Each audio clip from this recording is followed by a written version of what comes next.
نحمده ونصلي على رسوله الكريم أما بعد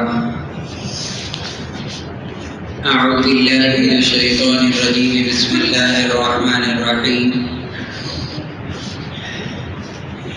إذ يعدكم الله إحدى الطائفتين أنها لكم وتودون أن غير ذات الشوكة تكون لكم ويريد الله أن يحق الحق بكلماته ويقطع دابر الكافرين ليحق الحق ويبطل الباطل ولو كره المجرمون صدق الله العظيم.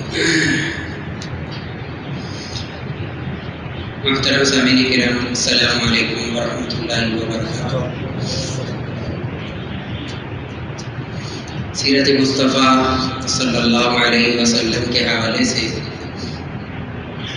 7 ہجری رمضان المبارک میں ایک معرکہ پیش آیا جسے قرآن مجید یوم الفرقان کہتا ہے۔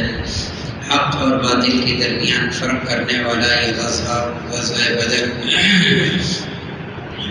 یہاں یہ بات بھی عرض کرتا چلوں کہ غزوہ بدر میں جتنے بھی صحابہ شریک ہوئے جن کی تعداد 313 آتی ہے، ان کے الگ سے فضائل بھی رسول اللہ صلی اللہ علیہ وسلم نے بیان فرمائے، اور صحابہ میں باقی صحابہ میں ان کا مقام اور مرتبہ پہنچا ہے جو حضرات غزوہ بدر میں شریک ہوئے۔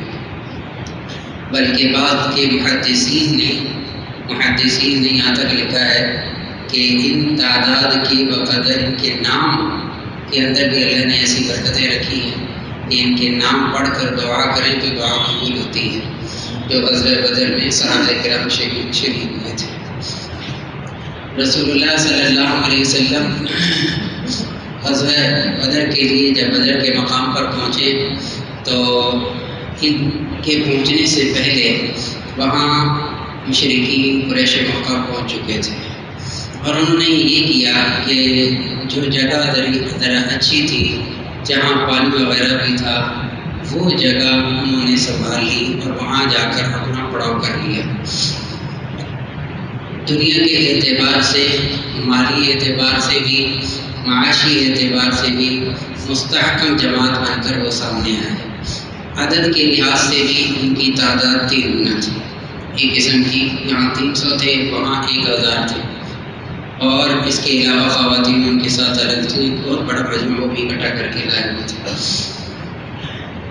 ادھر رسول اللہ صلی اللہ علیہ وسلم صحابہ کرام رضی اللہ تعالیٰ عنہ اجمعین کے ساتھ جب وہاں پہنچے تو دیکھا کہ جگہ جو صحیح والی تھی وہ ان کے حصے میں آئی، اور جو اس طرح کی جگہ نہیں تھی جہاں پانی وغیرہ بھی نہیں تھا وہاں پر مسلمانوں نے پڑاؤ ڈالا۔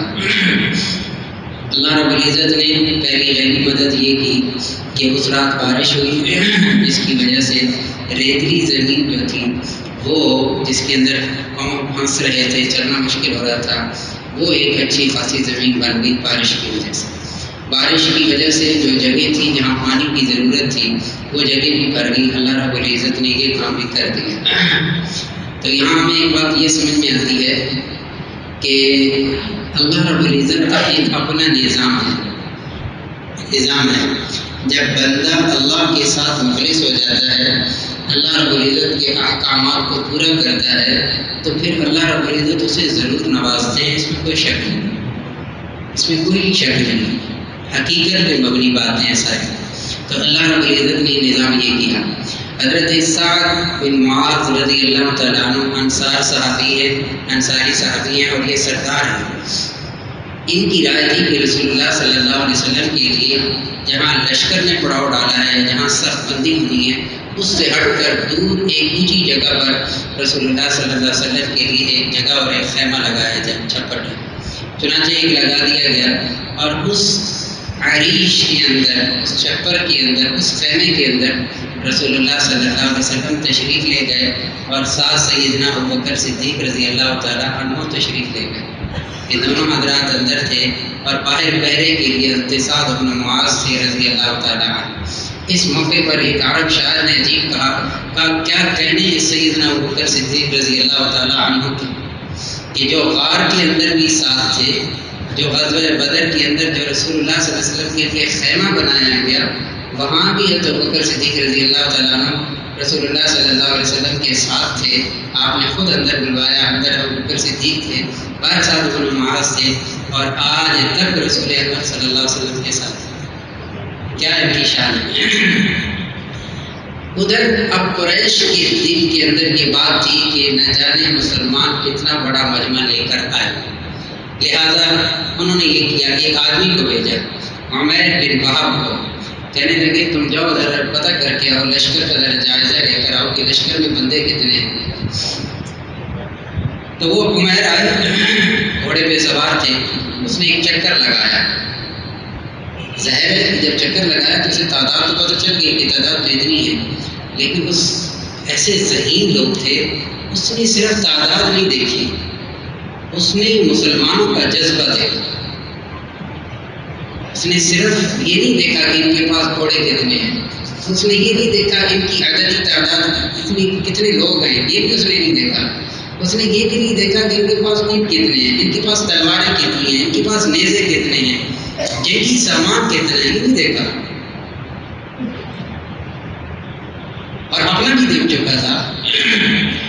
یہاں سے ہو کر یہ واپس گیا، واپس جا کر کہنے لگا کہ مجھے تھوڑا سا موقع اور دو، میں ذرا تھوڑا سا دور سے ہو کے آؤں کہ مسلمانوں کی مدد کے لیے کوئی اور قبیلے تو نہیں آ رہے.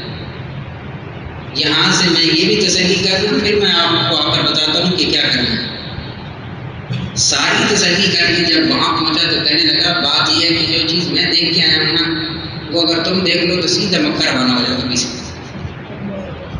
سے مکہ مکرمہ چل، بغیر لڑائی نہیں چلے جاؤ. اور میں تمہیں مشورہ دیتا ہوں، خدا کی قسم صحیح بات یہی ہے کہ واپس چلے جاؤ. اس وقت ان کے اونٹ ایسے نظر آ رہے ہیں جیسے ان کے اوپر خون لدا ہوا. یہ اس روایت کا بھی ترجمہ کر، ان کے اونٹوں پہ ایسا لگ رہا ہے جیسے کہ خون لگا ہوا ہو، یعنی وہ تمہیں چھوڑیں گے نہیں. اور ہر ایک بندہ اس سطح پہ پہنچ چکا ہے، اس جذبے پہ پہنچ چکا ہے کہ سب سے پہلے میرے سامنے جو بھی کافر آئے گا میں اسے ماروں گا، اس کے بعد پھر اپنی شہادت کروں گا. کہتا ہے ایسے قوم سے کیا کرو گے لڑکے جو اپنی جان سے پہلے کافر کی جان کو لیں گے، اس کے بعد خود بھی شہید ہو جائے گے. کہا ان سے کیا لڑکے کرو گے، کیا حاصل کرو گے. حکیم بن حزام نے اس کی یہ بات کو سنا، کہا تو کہتا تو ٹھیک ہے، میں عتبہ کے پاس جاتا ہوں، سردار ہے عتبہ. اس کے پاس گیا اور جا کر کہنے لگا کہ بات تو یہی تھی صرف کہ ہم نے قافلے کی حفاظت کے لیے آئے تھے کہ قافلہ ہمارا جو شام سے آ رہا ہے ابو سفیان لے کے آ رہے ہیں، ہمارا مال خیریت سے مکہ پہنچ جائے. وہ تو پہنچ چکا ہے، لہٰذا اب لڑائی کی ضرورت نہیں ہے، ہم چلتے ہیں واپس چلتے ہیں. اور جو یہ کہہ رہا ہے یہ بات بڑی صحیح ہے کہ یہ لوگ ہمیں چھوڑیں گے نہیں، ہمیں مار دیں گے. اس نے کہا ٹھیک ہے. پورے مجمع کو جمع کیا اور جمع کرنے کے بعد عتبہ نے تقریر کی اور کہا کہ دیکھو، سمجھائی بات جسے کہتے ہیں نا ایک سمجھدار بندے کی جسے کہہ دیں گفتگو ہوتی ہے، اس نے وہ والی کی. کہنے لگا دیکھو بات سنو، مسلمانوں کے اندر اس وقت جتنے بھی لوگ ہیں وہ سارے تمہارے رشتہ دار ہیں. کسی کا بیٹا ہے وہاں، کسی کا باپ ہے وہاں، کسی کے چچا زاد ہیں، کسی کے ماموں زاد ہیں، کسی کے خالہ زاد ہیں. ساری قرابت داری ہے وہاں جو سامنے آئے ہیں. تو لہٰذا کیا فائدہ لڑنے کا، جو کام ہونا تھا وہ ہو چکا. سو اب میری رائے یہ ہے کہ واپس چلیں. انہوں نے کہا ہم واپس تب جائیں گے جب ابو جہل حکم دے گا، تو وہی تو اکٹھا کر کے لایا. تو حکیم بن حزام کہنے لگے میں ابھی جاتا ہوں، اس سے جا کے بات کرتا ہوں. عتبہ نے کہا میں جاتا ہوں، جا کر ابو جہل سے بات کرتا ہوں. جب وہ ابو جہل کے پاس پہنچے عتبہ تو اس وقت زیرہ پہن چکا تھا اور جنگ کی بالکل تیاری کر چکا تھا، نکلنے لگا. جو ہی عتبہ نے کہا کہ میری رائے یہ ہے کہ اب واپس چلے جانا چاہیے، مقصد ہمارا لڑائی نہیں تھا، اس لیے بہتر یہ ہے. اور عمیر بن وہب نے بھی آ کر جو تجزیہ پیش کیا ہے اس کو دیکھتے ہوئے میری رائے یہی ہے کہ واپس چلنا چاہیے. ایک دم بڑا بٹا ابو جہل کہنے لگا کیا کہہ رہے ہیں، اور تانے دیے. ابو جہل نے تانے دیے. تانے کیا دیا؟ کہا تیرا بیٹا مسلمان ہو کر اس وقت سامنے ہے تو تجھے آپ بیٹے کی محبت آ گئی ہے، تو نامرد ہو گیا ہے اور تم سرداری کے لیے، تو سردار ہے، کیا کہہ رہا ہے. اور ایک عجیب نعرہ لگایا ابو جہل نے. آپ حضرات کو یاد ہوگا میں نے شروع میں ایک بات کی تھی کہ ایک اس سے پہلے غزوہ ہوا تھا، مسلمان گئے تھے اور وہاں ایک کافر مارا گیا تھا، عامر بن حضرمی، اور انہوں نے کہا تھا کہ ہم بدلہ لیں گے. تو ابو جہل نے اس کے بھائی کو بلایا، عامر بن حضرمی کو بلایا، کہنے لگا ادھر آ ادھر آ ادھر آ، دیکھ سردار کیا کہہ رہا ہے، تیرے بھائی کے خون کو معاف کر رہا ہے. حالانکہ یہ بات تھی ہی نہیں، بات تو تھی کہ وہ قافلہ کیوں خیریت سے چلا جائے، ہم اس لیے آئے ہیں. اور ابو جہل کیا کہہ رہا ہے، اب اس کے پاس کوئی اور نہیں ہے جنگ کرنے کے لیے، کوئی اور اس کے پاس بات نہیں تھی، تو صرف اس کو بہانہ بنا کر اس نے کیا کیا، جب یہ بات کی تو وہ اس نے رونا شروع کر دیا، پیٹنا شروع کر دیا اور اپنے بھائی کے پیر شروع کر دیے، واہ عمر واہ عمر واہ عمر، آئے میرے بھائی عمر، آئے میرے بھائی عمر، ہم تیرا بدلہ لیں گے، ہم تیرا بدلہ لیں گے. تو عتبہ نے دیکھا کہ یہ میری بڑی بدنامی کرے گا ابو جہل، تو اپنی بدنامی سے بچنے کے لیے اس نے کہا ٹھیک ہے یار تیری بات مان لیتے ہیں، لڑ لیتے ہیں. پھر یہی جس رات آئی رسول پاک صلی اللہ علیہ وسلم حضرت ابوبکر صدیق رضی اللہ تعالیٰ عنہ اور دیگر صحابہ کے ساتھ میدان کارزار کو دیکھنے کے لیے گئے. کیا ہستی ہیں صلی اللہ علیہ وسلم، آپ کے ہاتھ مبارک کے اندر آپ کا عصا مبارک ہے اور آپ ایک جگہ پہ رکھ کے کہتے ہیں ھذا مصرع فلان غدا انشاءاللہ، یہاں انشاءاللہ کل فلاں کافر مرے گا. نشان لگایا، کہا یہاں کل فلاں کافر مرے گا، نام لیا. پھر آگے بڑھے، کہا یہاں فلاں قتل ہوگا. پھر آگے بڑھے، کل یہاں فلاں قتل ہوگا. آگے سنیے، صحابی فرماتے ہیں ہم نے اگلے دن دیکھا جس جگہ رسول اللہ صلی اللہ علیہ وسلم نے اپنے عصا مبارک سے نشان لگایا تھا، ایک انچ بھی آگے پیچھے نہیں ہوا، وہی قتل ہوا.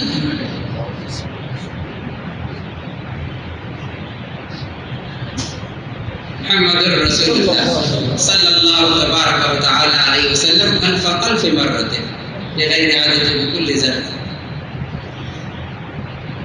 رات رسول حضرت علی رضی اللہ تعالیٰ عنہ کی روایت ہے، حضرت علی فرماتے ہیں کہ مسلمانوں کے دل کے اندر ایک خوف بھی تھا کہ تعداد زیادہ ہے، تو اللہ رب العزت نے اس وقت ان کے اوپر ایک نیند طاری کی. ساری رات آرام سے لشکر سویا، پوری رات اگلے دن جنگ لڑنی ہے، اس سے پہلے جو رات تھی ساری رات آرام سے سوئے. اور حضرت علی فرماتے ہیں جتنے صحابہ تھے سارے سو گئے، محمد الرسول اللہ صلی اللہ علیہ وسلم ساری رات نماز پڑھتے رہے، ساری رات نماز پڑھتے رہے. ایسا لیڈر، ایسا قائد اللہ نے بنایا ہی نہیں، پیدا ہی نہیں کیا، لائیں گے کہاں سے. پوری رات جاگے، پوری رات دعائیں کرتے رہے. حضرت ابوبکر صدیق رضی اللہ تعالیٰ عنہ ساتھ تھے، آپ تسلی دے رہے تھے یا رسول اللہ بس کر دیں، اللہ آپ کو کیسے چھوڑ سکتے. صبح ہوئی، آپ نے نماز پڑھائی. نماز پڑھانے کے بعد رسول اللہ صلی اللہ علیہ وسلم نے صف بندی کروائی، صفیں بنوائی، جیسے نماز میں صف اس طرح صفیں بنوائی. بڑا ایک دلچسپ واقعہ لکھا ہے چھوٹا سا. ایک صحابی ہیں حضرت اسود رضی اللہ تعالیٰ، وہ تھوڑا سا صف سے آگے گئے ہوئے تھے. رسول اللہ صلی اللہ علیہ وسلم کے پاس تیر تھا، آپ نے ان کے پیٹ پہ رکھا، کہا پیچھے ہو جاؤ، پیچھے ہو جاؤ. صفیں بن چکی ہیں تو وہ حاضر ہوئے، کہنے لگے یا رسول اللہ آپ سراپا عادل ہیں، آپ بہت عادل آدمی ہیں، آپ ہمیشہ عادل کرتے ہیں، آپ نے مجھے تیر سے مارا ہے، میں نے بدلہ لینا. آپ نے مجھے تیر مارا ہے، آپ ایسے بھی کہہ سکتے تھے پیچھے ہو جاؤ، آپ نے میرے پیٹ پہ تیر مارا ہے، میں نے آپ سے بدلہ لینا ہے. روایت میں آتا ہے رسول اللہ صلی اللہ علیہ وسلم نے اپنا شکم مبارک سامنے کیا، اپنا پیٹ مبارک سامنے کیا، کہا لے بدلہ لے. حضرت اسود نے بدلہ کہاں لینا تھا، لپٹ گئے سرور کونین صلی اللہ علیہ وسلم کے جسد اطہر کے ساتھ اور لپٹ کر بوسہ لیا، کہا یا رسول اللہ میں تو یہ چاہتا تھا. پھر دعا کی اور رسول اللہ صلی اللہ علیہ وسلم نے دعا بھی دی. حضرت اسود رضی اللہ تعالیٰ، رسول اللہ صلی اللہ علیہ وسلم بن گئی، ادھر سے بھی ساتھ بندی ہوئی. میں اس کو اور تھوڑا سا مختصر کرتا ہوں. کفار سے عتبہ سامنے آیا، شیبہ اس کا بھائی سامنے آیا، عتبہ کا بیٹا ولید. یہ تین سامنے آئے اور آتے ساتھ انہوں نے للکارا مسلمانوں کو، کہا کہ نکلو۔ رسول اللہ صلی اللہ علیہ وسلم نے مسلمانوں کی طرف سے 3 لوگوں کو بھیجا، حضرت عوف، حضرت معوذ اور عبداللہ ابن رواحہ رضی اللہ تعالیٰ عنہ۔ جب یہ تینوں گئے تو اس نے کہا کون ہو؟ عتبہ نے پوچھا، میں نے کہا رہت من الانصار، ہم انصار کی جماعت میں سے مدینہ کے پاس ہی ہیں۔ میں نے کہا ہماری تمہارے ساتھ کوئی لڑائی نہیں، چلے جاؤ واپس، ہم نے نہیں لڑنا تم سے، مدینہ والوں کے ساتھ ہماری کوئی لڑائی نہیں۔ اور عتبہ نے باقاعدہ رسول اللہ صلی اللہ علیہ وسلم کو خطاب کر کے کہا اپنے قبیلے میں سے بندوں کو بھیجو جن سے ہم لڑیں گے۔ پھر رسول اللہ صلی اللہ علیہ وسلم نے فرمایا تم یا بنی ہاشم، اے بنی ہاشم کے لوگوں کھڑے ہو جاؤ۔ تو رسول اللہ صلی اللہ علیہ وسلم نے حضرت حمزہ اپنے چچا کو کھڑا کیا، حضرت علی رضی اللہ تعالیٰ عنہ کو نکالا، حضرت عبیدہ بن حارث رضی اللہ تعالیٰ عنہ کو نکالا۔ کہتے ہیں جب یہ آمنے سامنے ہوئے تو حضرت ان تینوں حضرات نے چہرے ڈھانپے ہوئے تھے، چہرے پہ نقاب تھے، نظر نہیں آ رہا تھا۔ عتبہ نے پوچھا کون ہو؟ تو انہوں نے بتایا ہم عبیدہ بن حارث، علی ابن ابی طالب، حمزہ رضی اللہ تعالیٰ عنہ۔ کہا اب ٹھیک ہے، اب ہماری ٹکر کے ہو، اکفاؤنا، اب تم ہمارے قبیلے خاندان سے ہو، اب لڑتے ہوئے بھی مزہ ہے، اب لڑتے ہوئے بھی مزہ ہے۔ تو اب کیسے ٹکر ہوئی؟ عبیدہ بن حارث رضی اللہ تعالیٰ عنہ کے مقابلے میں عتبہ آیا، اور یہ بہت عمر رسیدہ بھی تھے اور بہت جنگے اور جنگجو بھی تھے، عبیدہ بن حارث بھی اسی طرح کے تھے۔ تو یہ آپس میں ٹکرا ہے۔ حضرت حمزہ رضی اللہ تعالیٰ عنہ شیبہ کے مقابلے میں ہے، حضرت علی رضی اللہ تعالیٰ عنہ ولید کے مقابلے میں ہے۔ حضرت علی اور حضرت حمزہ رضی اللہ تعالیٰ عنہ نے ایک بار سے دونوں کو مار دیا، دونوں قتل ہو گئے۔ اور یہ دیر تک لڑتے رہے عبیدہ بن حارث اور عتبہ، چونکہ یہ پرانے بھی تھے، بڑے بھی تھے، عمر رسیدہ بھی تھے۔ جب حضرت حمزہ اور حضرت علی رضی اللہ تعالیٰ عنہ نے دیکھا کہ یہ تو اب نہیں ان سے قابو میں آ رہا ہے، تو حضرت عبیدہ بن حارث رضی اللہ تعالیٰ عنہ کے پاؤں پہ زخم بھی آ گیا۔ یہ حضرات آگے بڑھے، آگے بڑھنے کے بعد انہوں نے جا کر اس کو بھی مار دیا۔ اس طرح مسلمانوں کا ایک بھی شہید نہیں ہوا اور کفار کے 3 اسی وقت جہنم رسید ہو گئے۔ عتبہ، شیبہ، ولید، اور کن کے ہاتھوں میں شہید ہوئے؟ بنو ہاشم سے شہید ہوئے رسول اللہ صلی اللہ علیہ وسلم کی طرف۔ یہاں ایک اور بات لکھی ہے ہمارے مفسرین نے، ہمارے علم بہت پیاری بات۔ رسول اللہ صلی اللہ علیہ وسلم نے سب سے پہلے جن کو بھیجا وہ حضرت عوف تھے، حضرت معوذ تھے اور حضرت عبداللہ ابن رواحہ تھے۔ ان میں سے 2 جو ہیں عوف اور معوذ، یہ بیٹے تھے حضرت عفراء رضی اللہ تعالیٰ عنہا کے، صحابیہ ہیں۔ اور یہ عجیب خصوصیت لکھی ہے علامہ زرقانی رحمۃ اللہ علیہ نے، کہا اس عورت کا پہلا نکاح حارث سے تھا، اس کے 3 بیٹے پیدا ہوئے، عوف، معوذ، معاذ۔ پھر اس نے ایک اور نکاح کیا، اس سے جو بیٹے پیدا ہوئے وہ 4 بیٹے پیدا ہوئے، ایاس، عاقب، عامر، خالد، یہ 4۔